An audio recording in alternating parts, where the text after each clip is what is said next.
Film kali ini akan menceritakan tentang seorang guru culun bernama Toto yang jatuh hati pada seorang bernama Candy. Toto akan berusaha untuk mendapatkan hatinya Candy. Lalu apakah Toto akan berhasil? Baiklah, daripada berlama-lama, mari langsung saja kita masuk ke alur ceritanya. Mati po, wala na nga. Para matapos na to. Teka, anong ginagawa mo? Hala? Ano mo ha?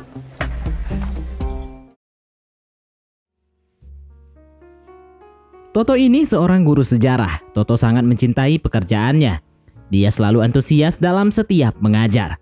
Namun di mata para murid, Toto nggak lebih dari seorang guru yang culun. Karena sampai di umur setua ini, Toto masih jomblo, belum punya pacar. Dan bahkan Toto belum pernah bersentuhan dengan seorang wanita pun.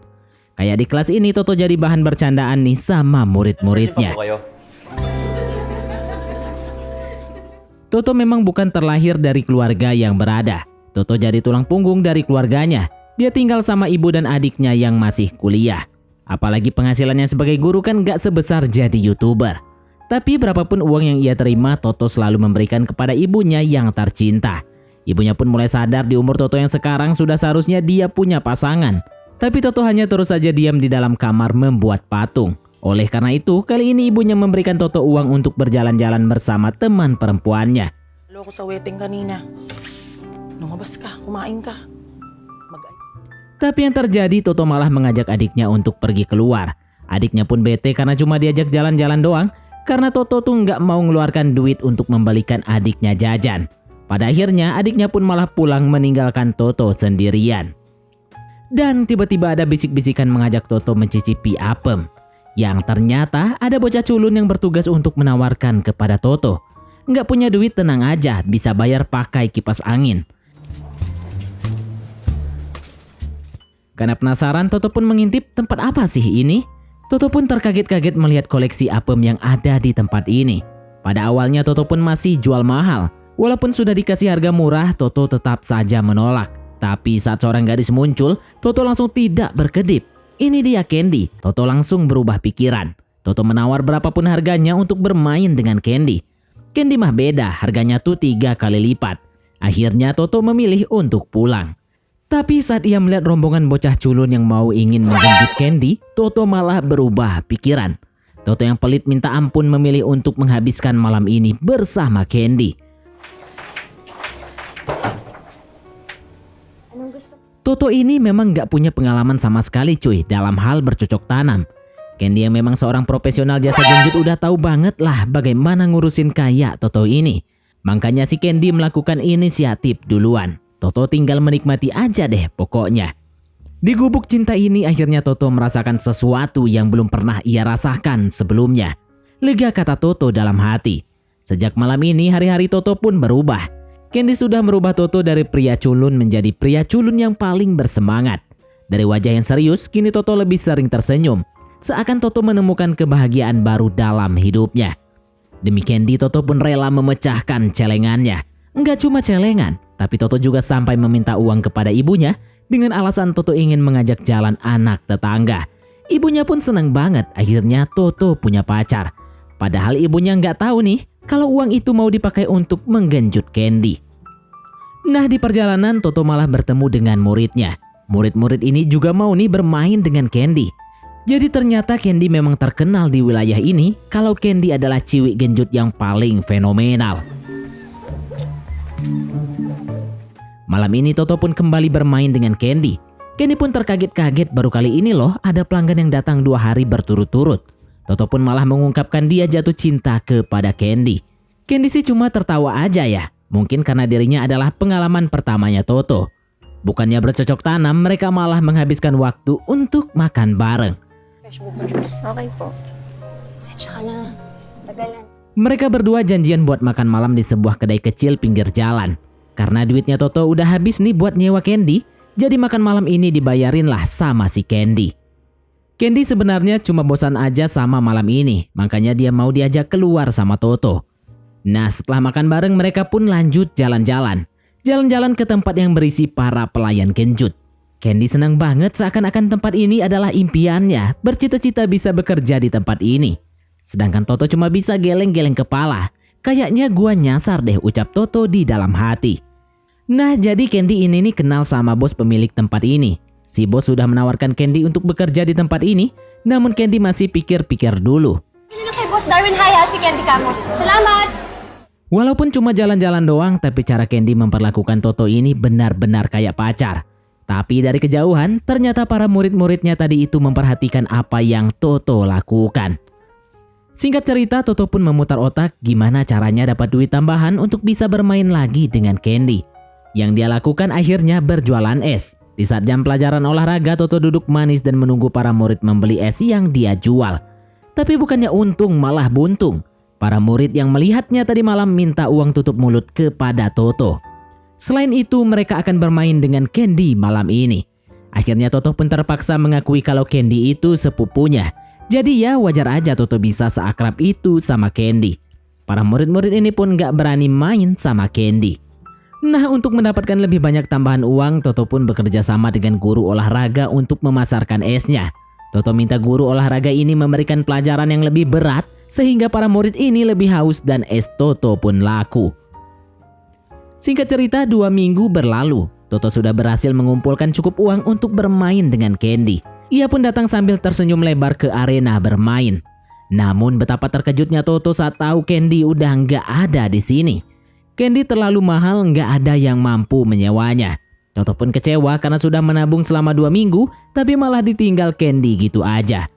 Candy pindah ke tempat yang waktu itu ia datangi. Tanpa pikir panjang, Toto pun langsung pergi ke sana. Dan betapa terkejutnya dia melihat Candy yang sekarang. Candy ini benar-benar mewujudkan impiannya bekerja di sini. Bekerja dan disawer banyak uang. Toto pun dapat kesempatan untuk berbincang dengan Candy. Namun aturannya di sini tuh Toto harus menyewa tempat supaya bisa berbincang-bincang dengan Candy. Betapa bingungnya Toto karena harga untuk sekedar berbincang doang nih sangat mahal. Ia harus membeli minuman atau memesan makanan. Sedangkan hasil jualan es Toto ini enggak seberapa. Candy pun dengan santai bilang pada Toto, lain kali bawa duit yang lebih banyak ya jika mau bermain denganku. Tapi inilah cara dunia bekerja. Kebahagiaan hanya datang bagi mereka yang punya uang. Tapi Toto nggak menyerah, dia pun mengajak Candy untuk berbincang-bincang seperti dulu. Kata Candy, ya silahkan aja. Tunggu jam kerjaku selesai jam 3 pagi. Toto pun menunggu Candy di trotoar. Ini mah benar-benar nunggu cuy sampai tertidur nungguin Candy selesai bekerja. Pas Candy udah keluar, ternyata Candy dibawa om-om kaya raya. Toto pun menghampiri Candy. Nah, supaya tidak menimbulkan keributan, Candy pun bilang bahwa Toto ini saudaranya. Si om-om ini malah minta izin pada Toto untuk meminjam saudaranya semalam aja. Ya, begitulah, lagi-lagi Toto harus ditampar oleh kenyataan bahwa duitlah yang berbicara. Sedangkan Candy dibawa ke sebuah hotel mewah bintang 5. Tentunya sebanding nih sama dengan layanan yang akan Candy berikan. Nah, Candy ini tuh punya kebiasaan aneh. Jadi setiap dia selesai main di sebuah hotel, Candy selalu mengambil semua pernak-pernik yang ada di hotel ini. Dari sabun, sampo, botol minuman, pokoknya semua yang dia bisa masukin ke tas dia bawa. Tapi yang jelas malam ini nggak bisa dilupain buat Toto. Dirinya harus patah hati bukan karena cinta, tapi patah hati yang membuat dia sadar kenapa dia ini tidak terlahir sebagai orang kaya. Yang terjadi selanjutnya, Toto minta para murid-muridnya untuk memberikannya uang. Di mana uang itu bakal dia gunain untuk menyewa Candy. Di sini juga Toto jujur bahwa Candy itu bukan saudaranya. Candy hanya pelayan genjut yang ia sewa, namun Toto jatuh hati kepadanya. Tentu para murid ini menertawakan Toto, tapi pada akhirnya mereka pun sepakat. Murid-murid ini akan memberikan uang kepada Toto. Sebagai gantinya, Toto akan meluluskan mereka dari mata pelajaran yang Toto ajar. Selain itu, Toto juga memaksa pacar adiknya menjadikannya joki tugas kuliah dengan bayaran yang sangat mahal. Sebagai gantinya, tentunya dia akan membantu adiknya saat ia ingin pergi berkencan. Dengan seperti ini, Toto pun percaya diri datang ke Candy dengan sangat optimis. Toto berjanji akhir bulan nanti dia bisa bermain sepuasnya bersama Candy. Sebuah janji yang terlontar dari pria sejati. Candy pun sepertinya mulai terkesan dengan kegigihannya Toto. Hari-hari berikutnya Toto semangat banget. Dari berjualan es Candy, lalu memalak uang dari muridnya dan juga mengerjakan tugas dari pacar adiknya. Pundi-pundi uang pun mulai terkumpul. Senyum lebar pun mulai terpancar. Ya, untuk siapa lagi kalau bukan Candy tersayang. Tapi itu semua masih kurang. Dan yang terjadi selanjutnya, Toto menelpon bapaknya untuk minjam uang. Semua ini dia lakukan buat siapa lagi ya kalau bukan buat Candy. Akhirnya sebulan berlalu, Toto pun kali ini datang ke bar dengan pakaian yang sangat rapi. Sangat berbeda dari Toto yang sebelumnya. Candy pun sangat terkesima dengan perubahannya Toto. Toto menunjukkan kerja keras untuk mendapatkan seorang Candy. Di malam ini uang bukanlah halangan. Toto membawa Candy keluar dari bar. Toto pun disuruh membayar biaya tambahan. Malam ini mereka tuh nginep di hotel, tapi sebelum itu mereka makan malam dulu. Malam ini Toto mengajak Candy makan di restoran. Candy pun memesan berbagai makanan yang tentunya harganya tuh enggak murah. Setelah puas makan, mereka pun masuk ke kamar hotel. Hotel bintang 5 lengkap dengan kolam di dalamnya. Candy pun langsung nyemplung dan mengajak Toto. Bukannya senang, Toto malah sedih karena dia cuma bisa bersama Candy sampai pagi aja. Setelah berendam, akhirnya mereka pun pindah ke kasur. Bukan cocok tanam, Toto justru semakin sedih lagi. Dia mengungkapkan kalau untuk malam ini Toto sudah menghabiskan seluruh tabungan yang dia punya. Toto sudah habis-habisan lah pokoknya demi Candy. Akhirnya di malam ini Toto justru tidur tanpa menyentuh Candy sedikit pun. Singkat cerita, pagi pun tiba. Candy sudah menghilang dari kamar ini. Ternyata Candy lagi menikmati indahnya berenang dengan pemandangan kota. Toto yang baru pertama kali menginap ke hotel pun kelimpungan. Candy hanya tertawa melihat tingkahnya Toto. Karena merasa kasihan pada Toto, Candy pun memutuskan untuk menemani Toto berjalan-jalan. Ini mah bukan jalan-jalan mewah. Mereka berdua malah pergi ke pinggir kota dan bermain air di sebuah sungai. Nah, di tempat inilah Candy menceritakan masa lalunya. Candy berasal dari keluarga yang miskin. Orang tuanya selalu beranggapan bahwa rezeki sudah ada yang mengatur. Mereka hanya tinggal mengangkat tangan kepada Yang Maha Kuasa dan rezeki pun akan datang. Tapi semua itu berubah saat ibunya Candy sakit. Hidup menjadi orang miskin ternyata menyusahkan. Ibunya nih nggak bisa dapat perawatan yang layak dan adiknya pun nggak bisa melanjutkan sekolah. Akhirnya setelah ibunya Candy meninggoy, Candy pun pergi dari rumahnya. Dia pun bertekad harus kerja keras dan meraih penghidupan yang lebih layak. Walaupun itu harus menggunakan aset berharganya. Inilah alasan kenapa Candy selalu melihat sesuatu dari uang, uang, dan uang. Candy pun memberikan semangat pada Toto untuk kerja keras dan berjuang. Memang rezeki itu udah diatur sama Yang Maha Kuasa.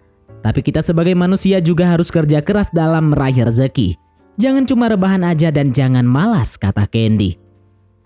Singkat cerita, di suatu hari om-om yang pernah menyewa Candy ini ternyata mengajak Candy untuk pergi dari dunia ini. Om-om ini berani menebus Candy berapapun harganya supaya bisa hidup bersama. Of your trip. Business. Di sisi lain, Toto selalu semangat untuk mengumpulkan pundi-pundi uang supaya bisa bersama Candy. Berjualan es, mengerjakan tugas kuliah dari pacar adiknya. Nggak terasa 3 bulan berlalu, Toto dengan senyum sumringah datang ke bar lagi. Betapa terkejutnya si Toto saat mengetahui bahwa Candy telah hamidun. Candy dihamidunin oleh om-om yang membelinya tadi. Om-om ini nggak bertanggung jawab sehingga Candy harus mengurusi bayi yang dikandungnya. Candy sudah keluar dari pekerjaan dan Candy memberikan sebuah alamat supaya Toto datang menghampirinya. Dan tentu saja Toto bergerak cepat dengan datang ke alamat yang Candy tinggalkan. Sebuah gubuk yang sangat sederhana jauh dari kata mewah. Candy tinggal sebatang kara. Candy keguguran, uang tabungannya sudah habis dan dia tidak bekerja. Toto pun nekat membawa Candy ke rumahnya. Sudah tentu ibunya marah-marah. Ibunya kecewa kenapa Toto yang seorang guru anak baik-baik malah memilih gadis pelayan genjut. Emang gak ada yang lain ya? Kata ibunya Toto. Akhirnya Toto pun lebih memilih kembali ke rumah Candy dan hidup sederhana. Mengawali semuanya dari nol, jauh dari kata mewah dan gemerlap. Hanya bermodalkan lampu remang-remang, mereka pun memulai hubungan asmara mereka. Tapi ada aja rintangannya. Para murid-muridnya Toto melaporkan bahwa Toto meminta uang supaya mereka bisa lulus dari mata pelajarannya. Toto pun disidang sama kepala sekolah. Bukan cuma itu aja, para murid ini melaporkan bahwa Toto suka menggunakan jasa genjut. Ya udah, tentu aja dong Toto dipecat. Mereka pun akhirnya berjualan makanan di pinggir jalan. Sampailah Candy melihat seorang cabe-cabean yang menggunakan lipstik merah merona. Apalagi cabe-cabean ini membayar dengan uang pecahan besar, yang membuat Candy ini jadi teringat kembali masa jaya-jayanya saat mendapatkan uang besar dengan sangat mudah. Di saat Toto sudah tepar, Candy pun meyakinkan diri bahwa dia ini masih layak untuk menjadi pelayan genjut.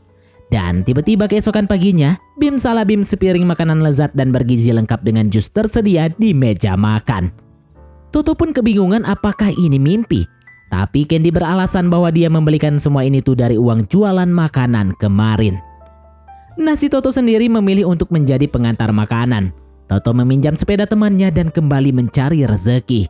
Tapi di malam harinya saat Toto pulang, gubuk mereka sudah berubah jadi istana. Banyak perabotan mahal tiba-tiba muncul di rumah ini. Apalagi senyumnya si Candy ini beda, kayak senyum penuh kemenangan gitu. Toto pun semakin heran sama gerak-geriknya Candy. Apalagi Candy menghidangkan makanan yang sangat mewah. Hal ini tuh membuat Toto berpikir keras apa yang Candy lakukan. Hari-hari berikutnya malah makin menjadi-jadi. Bukan cuma makanan, Candy pun menghidangkan segelas alkohol. Rumah sulit, minuman elit. Toto pun masih terus berpikir positif. Tapi sampailah ia melihat semua perlengkapan hotel ada di kamar mandinya. Sabun, sampo, handuk, semuanya seperti yang selalu Candy lakukan setiap melayani para pelanggannya. Toto pun langsung melabrak Candy kenapa Candy menjadi pelayan genjut lagi. Katanya Candy menerima Toto apa adanya, tapi kenapa kembali ke lubang yang sama? Candy pun beralasan dia melakukan ini untuk membantu ekonomi keluarga. Candy juga membelikan kemeja dan celana kerja yang nanti bisa Toto gunakan untuk melamar pekerjaan. Tapi bagi Toto bukan masalah duitnya, tapi masalah dari mana kita dapat duitnya. Seberapa banyak apapun duit, tapi kalau haram itu tidak akan berkah, kata Toto. Tapi Candy bisa apalagi? Yang dia mampu hanya menjajakan asetnya. Menjadi pelayan genjut adalah panggilan jiwanya. Pada akhirnya mereka pun tidak sepaham. Toto pun pergi meninggalkan Candy. Kalau sudah begini ya pulang ke rumah orang tua lah tujuan satu-satunya. Orang tua selalu menjadi rumah yang terbaik bagi anaknya. Ibunya Toto memberikan semangat pada Toto, ayo bangkit lagi, masih banyak wanita di luar sana. Toto masih bisa untuk semangat dan comeback stronger, itulah kata ibunya Toto. Dan yang terjadi selanjutnya mereka pun sama-sama mengejar mimpinya. Namun dengan cara yang berbeda. Toto jadi pengantar makanan sedangkan Candy kembali turun ke jalan, jadi pelayan genjut. Inilah panggilan alam untuk Candy yang ditakdirkan menjadi pelayan genjut. Dan film pun tamat. Oke, baiklah, mungkin sampai di sini saja teman-teman untuk alur cerita film kita kali ini. Terima kasih buat teman-teman yang telah mengikuti alur cerita film ini sampai selesai. Sekian dari Mimin, sampai jumpa di konten berikutnya.